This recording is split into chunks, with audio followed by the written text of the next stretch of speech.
Dears, तो आज हम स्टडी करने जा रहे हैं कि डायमेंशन क्या है। फर्स्ट ईयर का टॉपिक है कि डायमेंशन क्या है। हम डायमेंशन को आज पढ़ेंगे पूरी डिटेल के साथ कि डायमेंशन में हम क्या स्टडी करेंगे, डायमेंशन किस चीज़ को कहते हैं और किस तरह इस पर एमसीक्यूज आते हैं ई टर्म में या एनएमडीकेट में। तो देखें, हम डायमेंशन को शुरू करते हैं। तो डायमेंशन क्या है? डायमेंशन हमारे पास डायमेंशन इज द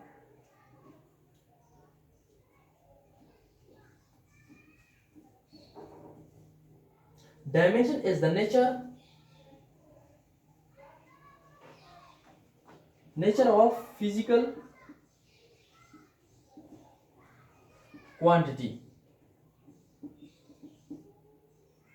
मतलब क्या है कि डायमेंशन टेल्स अस, हमें क्या बताता है? नेचर ऑफ फिजिकल क्वांटिटीज के बारे में हमें बताता है। नेचर ऑफ फिजिकल क्वांटिटी के बारे में हमें क्या बताता है? Dimension nature of physical quantity के बारे में हमें बताता है कि नेचर फिजिकल क्वांटिटी का नेचर कैसा है।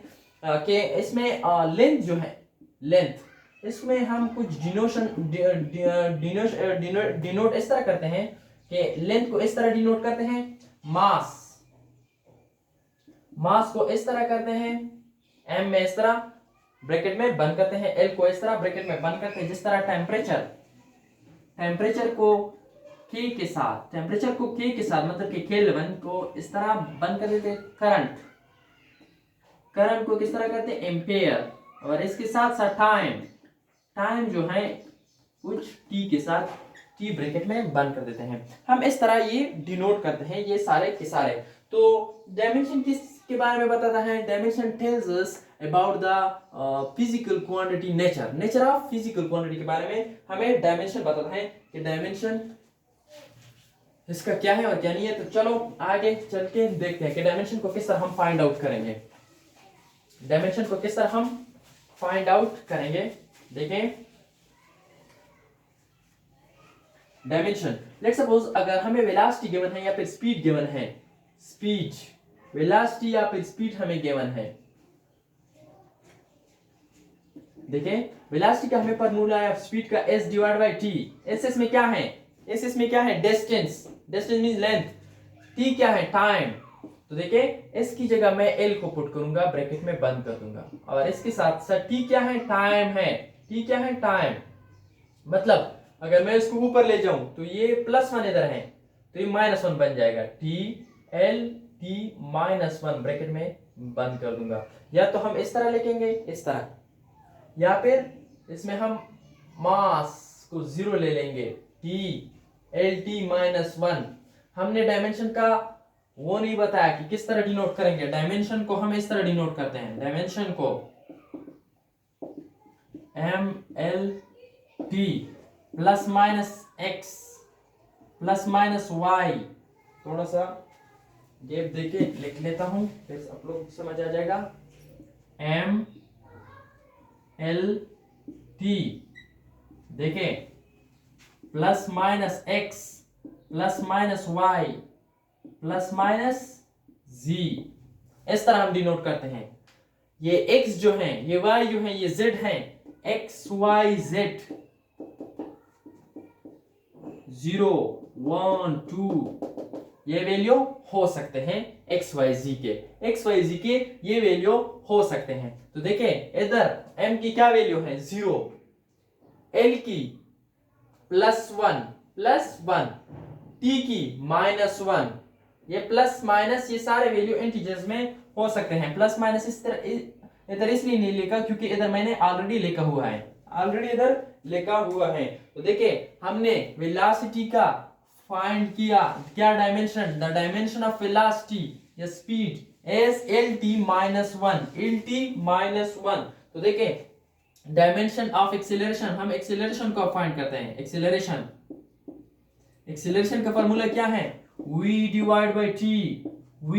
v is a speed, we know that speed is denoted by v की डायमेंशन क्या थी?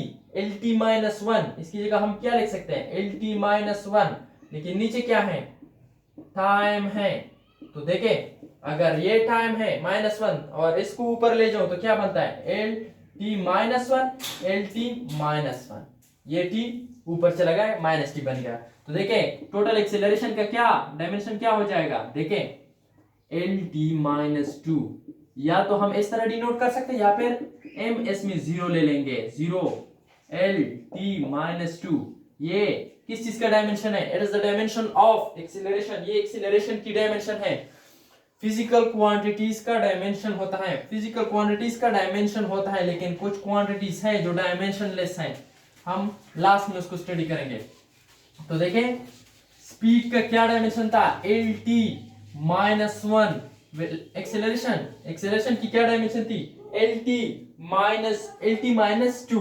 तो देखें आप हमें अगर फोर्स गिवन हो, फोर्स गिवन हो, फोर्स की क्या फॉर्मूला है, एम ए, तो मास ये क्या है, मास है, इसकी जगह एम, ये क्या है एक्सेलरेशन, ये क्या है एक्सेलरेशन, एक्सेलरेशन की डायमेंशन अभी हमने पढ़ा L T minus to, L T minus to. तो देखिए फोर्स का डायमेंशन क्या हो जाएगा, फोर्स का डायमेंशन क्या हो जाएगा, M L T minus two, M L T minus two. It is the dimension of force, it is the dimension of force.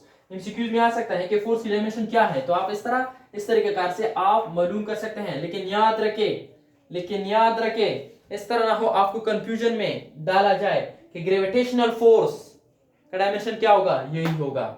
अगर आपको कहे इंपल्सिव फोर्स का डायमेंशन क्या होगा, तो यही होगा। हर किस्म का फोर्स हो डायमेंशन सेम होगा, dimension M L T minus two is the dimension of force. हाँ वो विस्कस फोर्स हो, ड्रैग फोर्स हो, इंपल्सिव फोर्स हो, ग्रेविटेशनल फोर्स हो, कूलम्बिक फोर्स हो, अप्लाइड फोर्स हो, रिस्टोरिंग फोर्स हो, कोई भी फोर्स हो, लेकिन डायमेंशन सबका M L T minus two होगा, एक्सेप्ट एक के, वो क्या है, इलेक्ट्रोमोटिव फोर्स। क्या, electromotive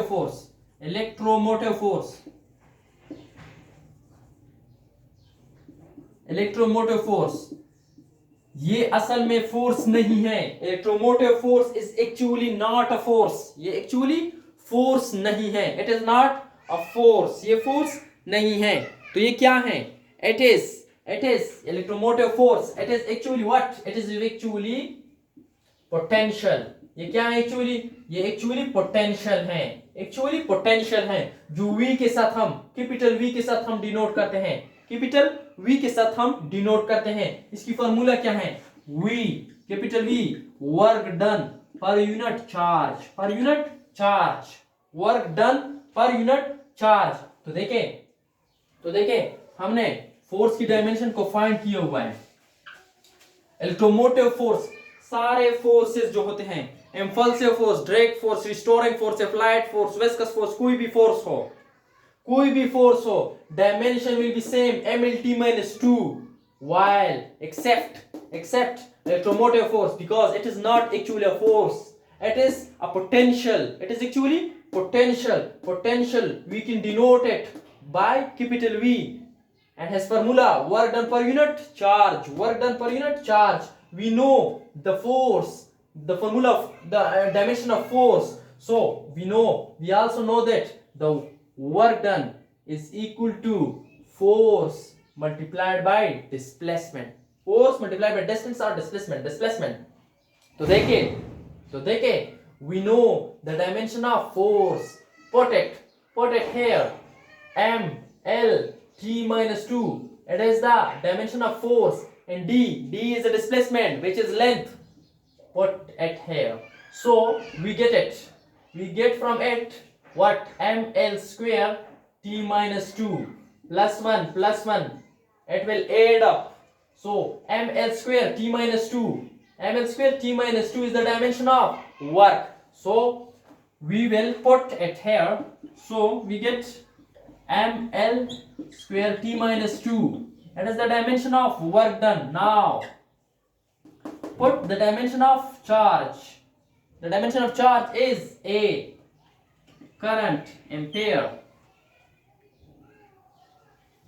hence we get the dimension of electromotive force, m l square t minus 2 minus a, that is the dimension of electromotive force, because the dimension of forces, all the forces is mlt minus 2, except the dimension of electromotive force, while it is actually it is not force, it is actually a potential.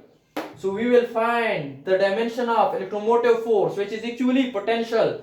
Work done per unit charge from it. Work done per unit charge. Work done formula is force multiplied by displacement. इसके तरह dot product है. तो देखिए force का dimension क्या है, mlt minus 2 मैंने put कर दिया इधर. d is the dimension of d what we know, actually it is a length, so we put here l plus 1 it will add up, ये आपस में ऐड हो जाएंगे, ml square t minus 2. तो हम इसको इधर पुट करेंगे क्योंकि it is the dimension of work done. Work done की जगह डायमेंशन पुट कर दिया, और चार्ज की जगह a charge, ampere current.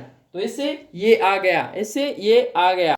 It is the dimension of what? It is the dimension of potential which is electromotive force. So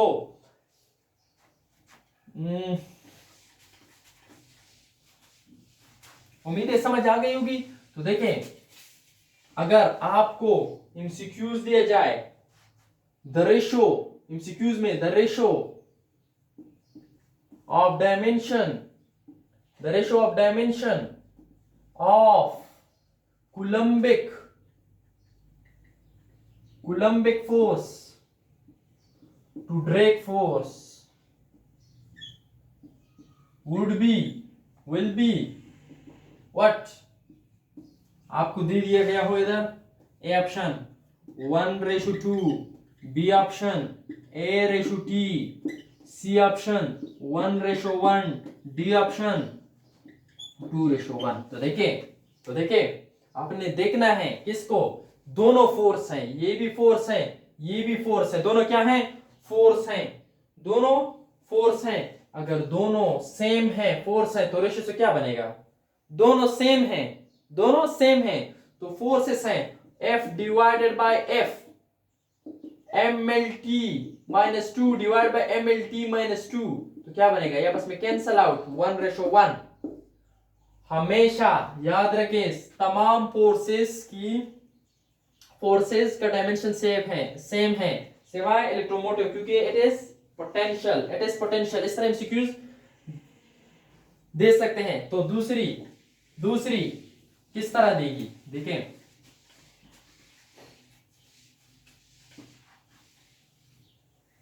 force की work done की formula क्या है, FD. इसके साथ साथ तार की क्या है, R क्रॉस F, RF, इसकी RF. तो देखें एनर्जी, अगर एनर्जी की बात की जाए, एनर्जी की तमाम एनर्जी की डायमेंशन सेम होगी. हाँ, वो मैकेनिकल एनर्जी की बात कर रहा है, हाँ वो काइनेटिक एनर्जी की बात कर रहा है, हाँ वो पोटेंशियल एनर्जी की बात कर रहा है. तो सारे एनर्जी की डायमेंशन सेम होगी. सारी एनर्जी की dimension is equal to mc square. तो इन तीनों का डायमेंशन सेम है, इन तीनों का डायमेंशन वर्क, टार्क और एनर्जी, इन तीनों का डायमेंशन क्या है, सेम है, which is ml² t minus 2. ml² t minus 2 is the dimension of work, torque and energy. तीनों का डायमेंशन सेम है.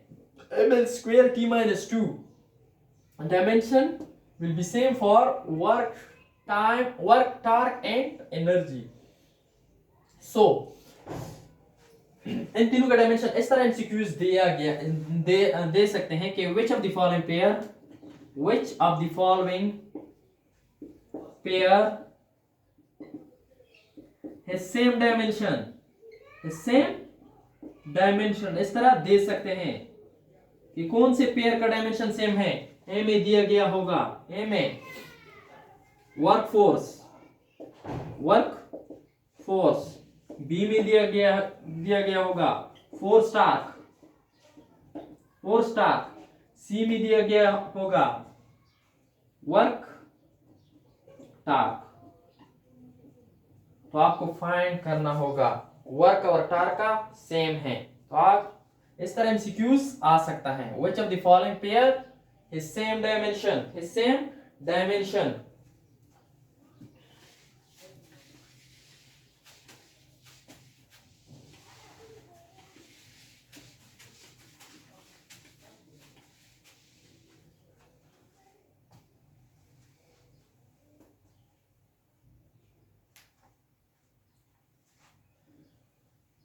1 millimeter can be equal to 1 kilometer. How? Dimensionally. Dimensionally. Dimension क्या है? किसको देखता है? नेचर ऑफ फिजिकल क्वांटिटी को. Nature of physical quantity को. ये क्या है? लेंथ है. ये क्या है? लेंथ है. दोनों लेंथ है. तो डायमेंशनली ये सेम है. डायमेंशनली. डायमेंशनली क्या है ये? डायमेंशनली सेम है, इक्वल है, होमोजीनियस है. होमोजीनियस है. लेकिन numerically but numerically it is not same. It is not same. It is not same. ये बराबर नहीं है. ये सेम नहीं है. ये इक्वल नहीं है. ये इक्वल नहीं है. ये इक्वल नहीं है. तो देखिए आगे बढ़ते हैं. आगे बढ़ते हैं किसकी तरफ? होमोजेनिटी प्रिंसिपल की तरफ. होमोजेनिटी प्रिंसिपल हमें क्या बताता है? Homogeneity principle tells us that we can add and subtract same physical quantity. Homogeneity principle हमें क्या बताता है? Homogeneity principle tells us that we can add. Homogeneity principle that we can add and subtract. We can add and subtract same physical quantity. Same physical quantity tells us. क्या बताता है? Tells us that we can add or subtract same physical quantity. Quantities हम same physical quantities को add और subtract कर सकते हैं. इसका मतलब क्या है? मतलब ये है मास को हम मास के साथ ऐड या फिर सब्ट्रैक्ट कर सकते हैं. लेंथ के साथ ऐड और सब्ट्रैक्ट कर सकते हैं. और टाइम के साथ ऐड और सब्ट्रैक्ट कर सकते हैं. इस तरह तो नहीं हो सकता कि मैं मास 5 kg ले लूं और 5 सेकंड को इसके साथ ये सब्ट्रैक्ट 5 सेकंड के साथ कर लूं. ये इसी तरह ये इक्वेशन ही रहेगा. ये हम ऐड नहीं कर सकते. डायमेंशनली ये 5 दोनों सेम है, लेकिन न्यूमेरिकली ये सेम नहीं है. होमोजेनिटी प्रिंसिपल हमें क्या बताता है कि हम सेम फिजिकल क्वांटिटीज को ऐड कर सकते हैं. अच्छा, सेम फिजिकल क्वांटिटी को हम ऐड कर सकते हैं.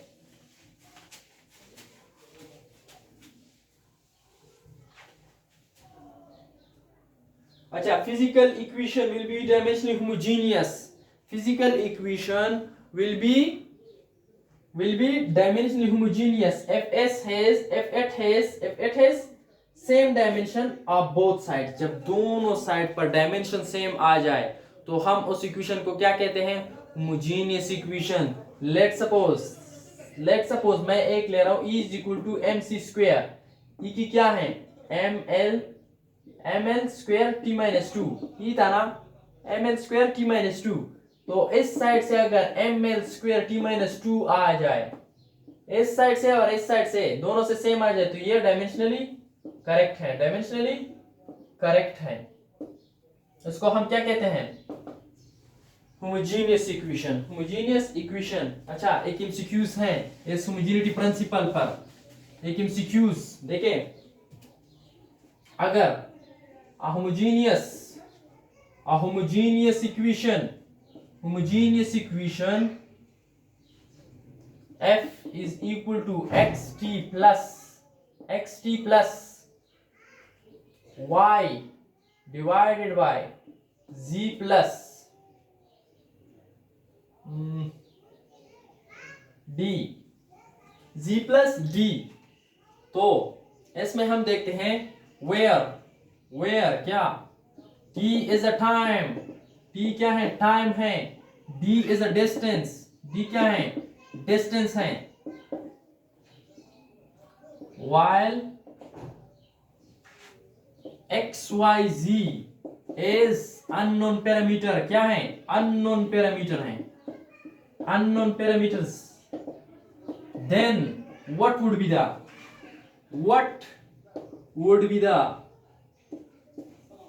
dimension ऑफ जी का डायमेंशन क्या होगा?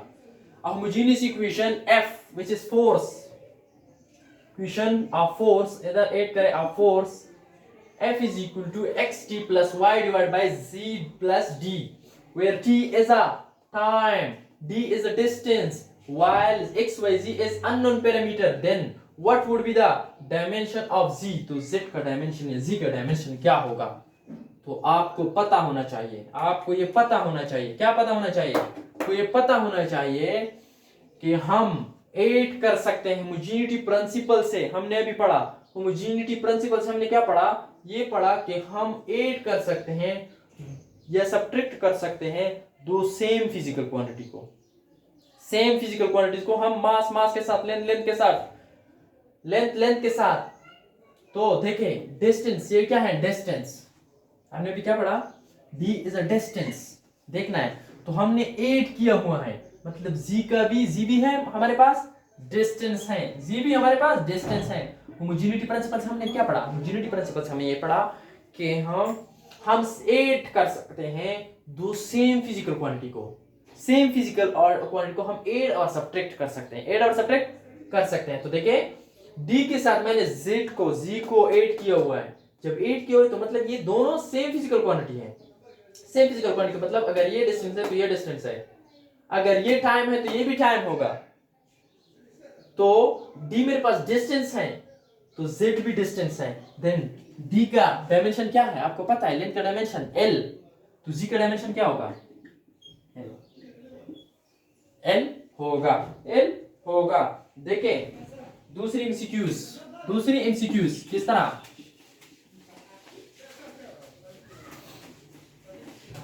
दूसरी एमसीक्यूज इस तरह देखें, दैट फोर्स है आपके पास, फोर्स क्या है? देखें फोर्स क्या है?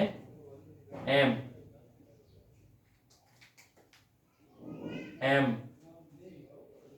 पावर a b c, ये हमारे पास फोर्स है। ये क्या है? फोर्स है। ये होमोजेनियस इक्वेशन है। क्या? होमोजेनियस इक्वेशन है। तो आपको बताया गया है m क्या है? मास, v क्या है? वेलोसिटी स्पीड, r क्या है? Is radius. तो देखिए आपको ऑप्शन दी गई है कि आपको कहा गया है then what is the values of a b c is equal to unknown. देखिए ए ऑप्शन में डाला गया है 1 2 -1, 1 2 -1, बी ऑप्शन में 1 1 1, सी ऑप्शन में 1 2 1, डी ऑप्शन में 2 1 1। ये दिया गया है। तो देखिए एमसीक्यूज है, आपको फोर्स गिवन है, ये फोर्स आपको बताया भी नहीं गया कि फोर्स है कोई चीज, एफ दिया गया है। तो होमोजेनियस इक्वेशन का बताया गया है m is a mass, speed, ये radius, then what is the values of e b c। तो देखिए आपने क्या करना है? अगर आप तेज हैं तो आप देख सकते हैं, अगर आप तेज है तो देख सकते हैं। ये किस चीज का फार्मूला है? ये किस चीज का formula? Centrifugal force is the formula of if m is equal to mv² divided by r। देखिए mv² r पावर -1, तो a का 1 2 -1, 1 2 -1 डायरेक्टली आप कह सकते हो। अगर आप तेज नहीं है तो आपके लिए बादाम की जरूरत है। तो देखिए हम क्या करेंगे इसमें? देखिए ऑप्शन को मैंने बैठा दिया ताकि एमसीक्यूज इधर आ जाए। अगर आपको पता है डायमेंशन ऑफ फोर्स ml -2, तो देखें ये मास है, इसकी जगह पावर a, v क्या है मेरे पास? ये क्या है? वेलोसिटी है, velocity lt -1, b power, radius क्या है? लेंथ है, इसकी पावर c। देखिए मैंने ये लिख लिया, तो इसकी जगह mlt-2 अपनी जगह लिख लिया, m पावर a मैंने लिख लिया, l की पावर b लिख लिया, t की पावर -b लिख लिया, एल की पावर सी लिख लिया। तो ठीक है, देखें M power a L power b plus c, ये आपस में ऐड हो जाएगा, L L b plus power add हो जाएंगे, टी पावर माइनस बी, ये आ गया। तो देखिए ये साइड इससे कंपेयर कर, ए इज इक्वल टू इधर क्या है +1, a is equal to +1, b plus C is equal to 1, b plus C is equal to 1।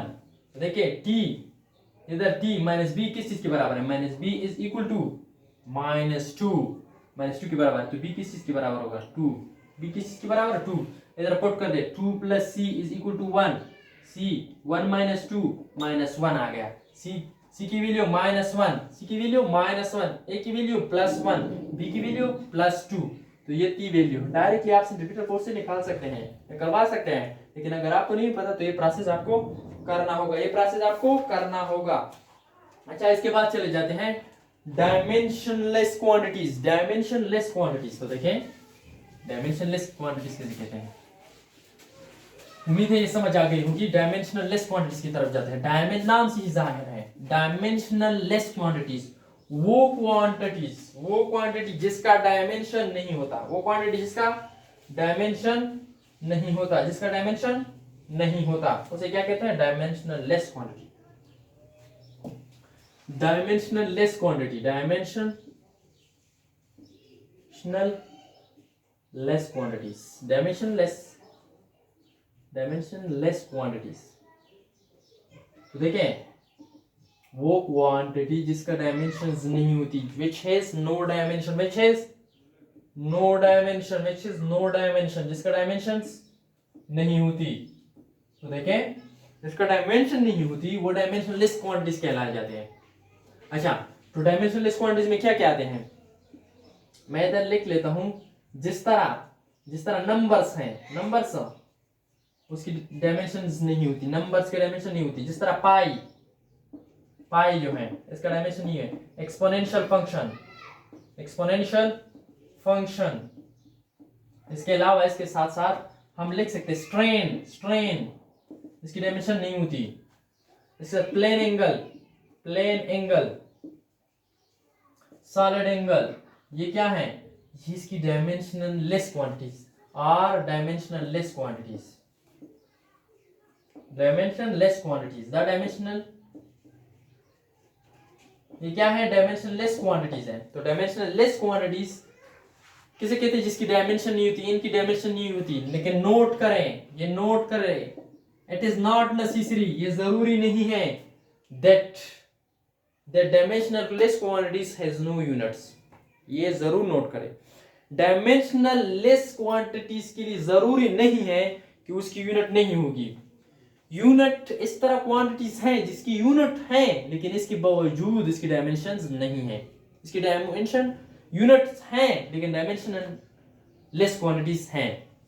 देखें plane angle and solid angle is a good example that have unit but which is also dimensionless quantity. देखें plane angle का unit क्या है, radian is the standard unit of plane angle, steradian, solid angle इधर लेंगे, steradian is the standard unit of solid angle, steradian is the standard unit of solid angle, but it has dimensionless quantity, ये फिर भी dimensionless unit इस तरह quantity है जिसकी units भी हैं, इसके बावजूद इसकी क्या है डायमेंशनलेस क्वांटिटीज में आते हैं, जिस तरह प्लेन एंगल सॉलिड एंगल का एग्जांपल मैंने दे दिया। तो देखिए it is not necessary that dimensionless quantity have no unit, ये जरूरी नहीं है that dimensionless unit have no unit होते हैं, लेकिन इसके बावजूद डायमेंशनलेस क्वांटिटीज भी हैं, ये नोट करें। सम इंपॉर्टेंट यूनिट्स की को हम इधर आज हम एलेबोरेट करेंगे जो एमसीक्यूज के लिए बहुत ही अहम है। सम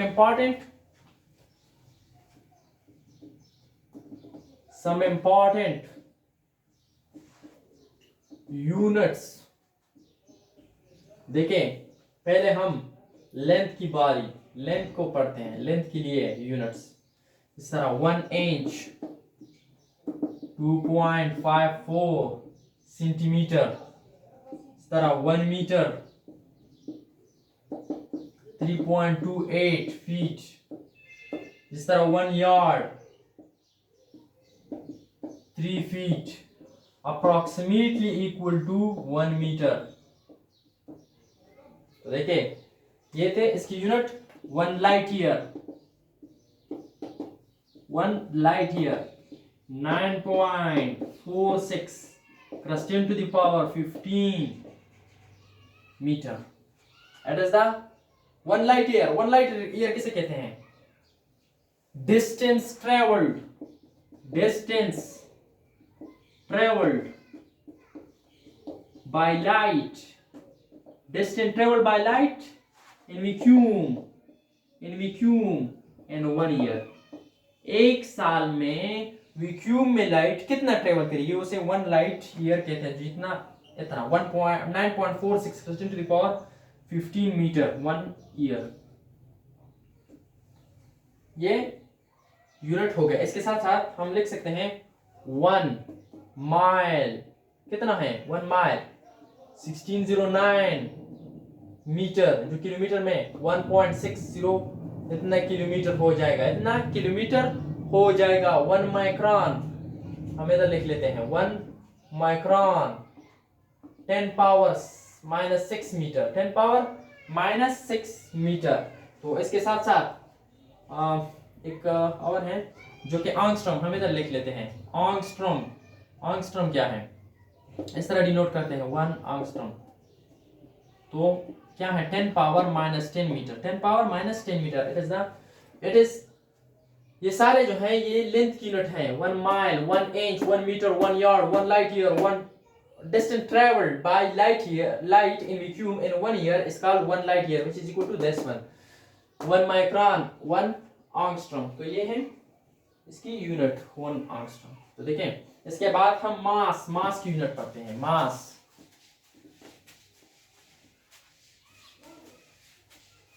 किस चीज की यूनिट पढ़ते हैं? मास की यूनिट पढ़ते हैं। देखें, 1 slug is the unit of mass in a PS system. In a PS system, slug is the unit of mass. 1 slug जो किस चीज के बाद 14.6 kg, 14.6 kg। 1 AMU हम 1 U भी लिख सकते हैं, जो कि किस चीज के बराबर है? जो कि किसी 1.6 × 10 to the power -27 kg, -27 kg। 1 ton 907.2 kg। 1 metric ton जो कि 1000 kg के बराबर होता है। 1 metric ton, 1 ton 907.2 kg। 1 pound mass is equal to 0.4536 kg। 0.4536 kg, 36 kg। इसके बाद हम ये किस चीज की यूनिट थे? सारे मास के थे, ये मास की यूनिट है। इसके बाद हम फोर्स की तरफ आते हैं। फोर्स की तरफ आते हैं। तो देखें, ये नोट करें, एमसीक्यूज में आते हैं। Force 1 newton is equal to 1 kg metre per second square.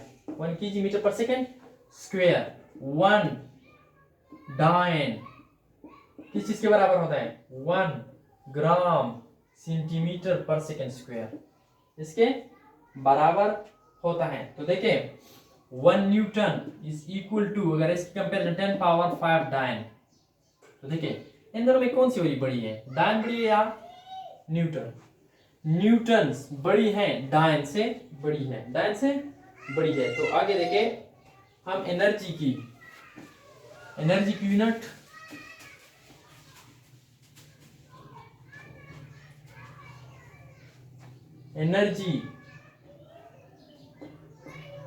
1 joule is equal to 1 kg.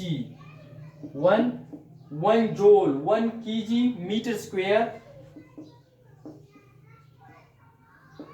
ये 1 जूल के बराबर होता है। ये 1 जूल 1 एर्क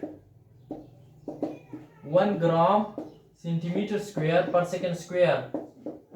तो 1 जूल किस चीज के बराबर होगा? 1 जूल किस चीज के बराबर होगा? 10 पावर, देखिए 1 जूल 10 पावर 7 किस चीज के? एयर के बराबर होता है। कौन सी बड़ी है? Joule is bigger than erg. तो देखिए इसके बाद 1 इलेक्ट्रॉन वोल्ट 1.6 × 10⁻⁻19 जूल, इसके 1 इलेक्ट्रॉन वोल्ट बराबर होता है। 1 किलोरी 4.2 जूल, 4.2 जूल। तो 1 BTU किस चीज के? BTU से क्या आता है? British thermal unit, British thermal unit. ये किस चीज के? 252 किलोरी के बराबर होता है। किलोरीज के बराबर होता है। 252 किलोरीज के बराबर होता है। और इसके साथ साथ हम लिख सकते हैं कि ये 1058 जूल की भी बराबर होता है। 1 BTU 252 किलोरीज इज इक्वल टू 1058 इसके बराबर होता है। 1 BOTU board of trade unit, ये किस चीज के बराबर होता है? 1 किलोवाट आवर किस चीज के बराबर होता है? 3.6 × 10⁻⁶ 3, मैं इधर लिख लेता हूं साइड पे। 1 BOTO क्या आता है? बोर्ड ऑफ ट्रेड यूनिट किस चीज के बराबर होता है? 1 किलोवाट आवर, जो बराबर होता है किस चीज के? 3.6 × 10⁻⁶ जूल। अच्छा, इसकी वैल्यू है, ये इसकी वैल्यू है, आप खुद लिख लें इसे। तो देखें ये थी MCQs के हवाले से कुछ सम इम्पॉर्टेंट यूनिट्स और कुछ डायमेंशन हमने इस में बता दिया। तो चैप्टर 1 खत्म हो गया। इसके बाद हम चैप्टर नंबर 2 की तरफ जाएंगे। चैप्टर नंबर 2 हम शुरू करेंगे। ये था chapter 1। Thank you so much for watching my videos.